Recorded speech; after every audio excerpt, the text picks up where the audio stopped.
এদের চাঁদাবাজি দিয়ে এদের মানে কি শিরা উপশিরা ঢুকে গেছে। সব জায়গায় চাঁদাবাজ দেখলে সে কোন দল বা কোনটা এটা চাঁদাবাজ দেখলে মনে করেন 50 লক্ষ টাকা চাঁদাবাজি করলেও করতে পারে, 100 কোটি টাকা চাঁদাবাজি করলেও করতে পারে। তত্ত্বাবধায়ক সরকারি ইন্টেরিয়াম গভর্নমেন্ট এনসিবির বিচারে কি ওই সরকারি দল আমাদের জনগণকে যখন সরকার মারে তখন আর বিচার কার কাছে দিমু? এনসিবির মতো বড় দল বাংলাদেশে নাই। ওরা এই 50 লক্ষকে 50 কোটি টাকা নিয়ে চাঁদাবাজি করলে এইটা কোনো সমস্যা নেই। দখল করতেছে, ওইখানে গিয়ে তারা মনে করেন যে মানে বিভিন্ন দখল লুটপাটের মধ্যে আছে।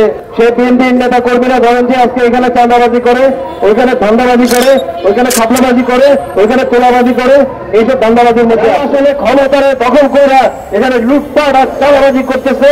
ওরা হলো গরিবের শত্রু। হয়তো বিএনপিকে একটা ধোঁকা দিচ্ছে, ধোঁকা দিয়ে বোকা বানাইছে। এই বাংলাদেশের জনগণ ইচ্ছা করলে আবার শেখ হাসিনা আনতেও দেরি করবে না। বসে আছে এই কালো টাকার পর তত্ত্বাবধায়ক সরকারি ইন্টেরিয়াম গভর্নমেন্ট আপনাদের কারা টাকা দিয়ে এই গোপালগঞ্জে এই সহিংসতা সৃষ্টি করেছে তাদের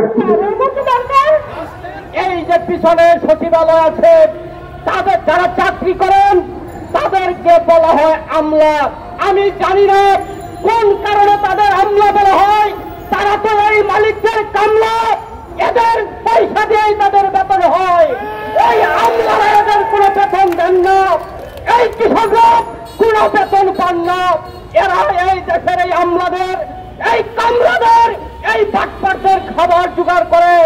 ওনাদের ওই খাতা কলমে ধান হয় না, ডিম হয় না, দুধ হয় না, সবজি হয় না। অতএব ওনারা যা খান এই সমস্ত মালিকরাই সেইগুলো উৎপাদন করে, আর এই সচিবালয়ে বসে বসে ওনাদের জমি খাস করে দেয়। ওনাদেরকে গুলি করে হত্যা করার পরে মামলা ওনাদের নামেই দেয়।